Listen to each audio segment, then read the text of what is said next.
আসসালামু আলাইকুম রহমতুল্লাহ। আজকে আমাদের খাবার আয়োজন ছিল মসজিদে, আলহামদুলিল্লাহ জুমার পরে। তো খাবার খাওয়ার শেষ মুহূর্তে আমি এখন ভিডিও করতেছি। তো এখন খাবার অনেকে খাওয়া শেষ হয়ে গেছে আলহামদুলিল্লাহ। প্রায় 150 জন মানুষের মতো খাবার খেয়েছে আলহামদুলিল্লাহ।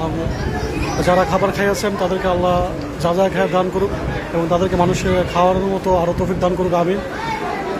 তো আল হিদায়াত সালাফিয়া মসজিদ মাদ্রাসা থেকে আমি গাজী কাউসার আহমেদ, আলহামদুলিল্লাহ।